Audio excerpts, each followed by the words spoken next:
For this year, our prelims, scheduled for 12th October, provide us with a 6-month preparation period from April to September. If you start now, you can easily be thoroughly prepared for the final day. I have recorded the syllabus in my own way and allocated a specific time for each subject. In this journey, you can join me, and together we will gradually complete the syllabus and build our confidence. I am Swati, your study partner, and I welcome you all to my channel Aspiration for Learning. Regarding resources, we will first focus on completing Laxmikant. It's essential to prioritize, as trying to do everything at once can lead to nothing being completed. Once we finish one subject, we can consider adding value and revising frequently to aid memorization and achieve high scores. Let's begin by selecting specific chapters from Laxmikant. I will name the chapters as the serial number may have changed in the new edition.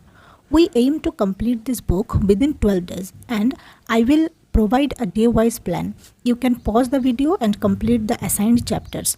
To supplement your learning, you can download the Active Recalling Question Bank from ISPCS Pathshala Telegram channel. Or simply you can listen to me carefully, as I will clarify every important point chapter-wise. On this day 1, we have 5 chapters to read. Number 1, Making of the Constitution. Number 2, Salient Features of the Constitution. Number 3, the Preamble. Number 4, the Basic Structure of the Constitution. And number 5, Amendments of the Constitution. We will begin with the first chapter, Making of the Constitution, which is chapter 2 in the 5th edition.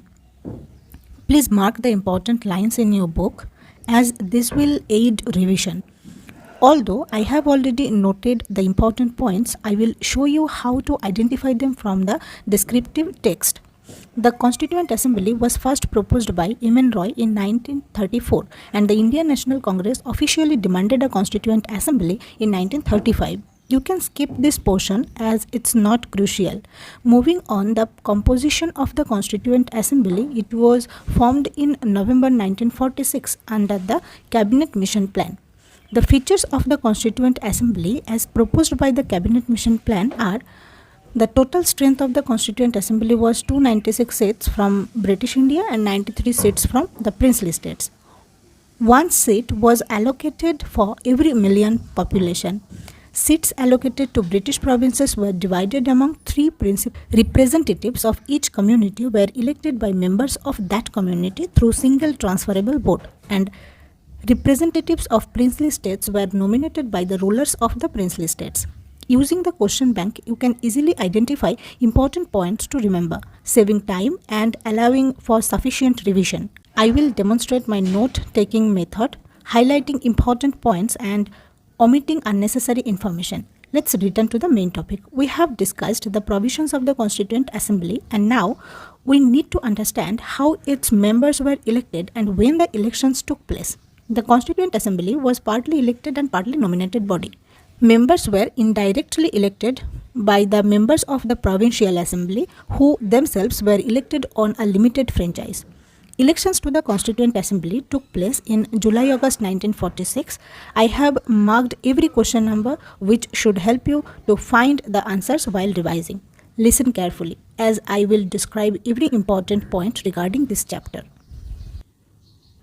Muhammad Ali Jinnah and Mahatma Gandhi were 2 important personalities of that time who were not part of the Constituent Assembly.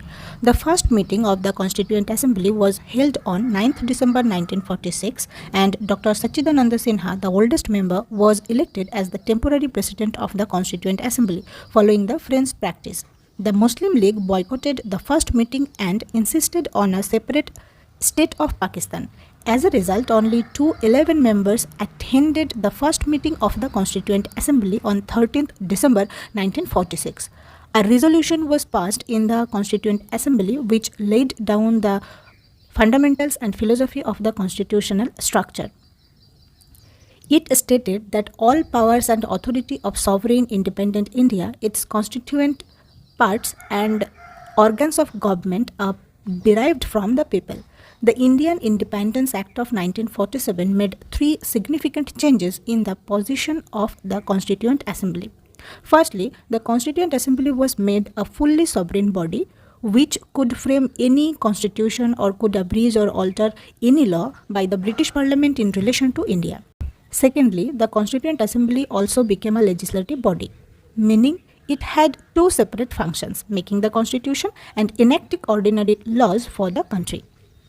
Thirdly, after the act, due to the absence of Muslim League members, the total strength of the Constituent Assembly came down to 299 as against 389 originally fixed in 1946 by the Cabinet Mission Plan. The members from princely states were 70 instead of 93, and from British provinces the members were 229 instead of 296. Whenever the Constituent Assembly met as the constituent body, it was chaired by Dr. Rajendra Prasad, and when it met as the legislative body, it was chaired by G.V. Mavlankar. It elected Dr. Rajendra Prasad as the first President of India on 24th January 1950. The Constituent Assembly took 2 years, 11 months and 18 days to frame the Constitution. The final session of the Constituent Assembly was held on 24th January 1950, but it did not end and continued as the Provincial Parliament on India from 26th January 1950 till the formation of a new Parliament after the first general elections in 1951-52. Dr. B.R. Ambedkar was the chairman of the drafting committee, which consisted of 7 members including him. The first draft of the Constitution was published in February 1948. The Constitution was passed by the Constituent Assembly on 26th November 1949, and out of 299 members, only 284 signed the Constitution. The Constitution contained a preamble, 395 articles and 8 schedules.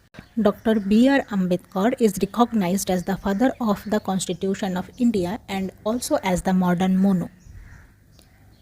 Some provisions of the Constitution related to citizenship, elections, provisional parliament, temporary and transitional provisions came into force on 26th November 1949 itself. But the full Constitution came into force on 26th January 1950. 26th January was specially chosen as the date of commencement of the Constitution and celebrated as the Republic Day because of its historical importance.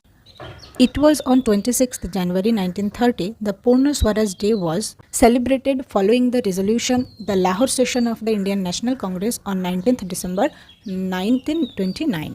There are some British laws that continued in India after the Constitution came into force, such as the Indian Evidence Act of 1972, the Indian Independence Act of 1947 and the Government of India Act of 1935, with all its amendments.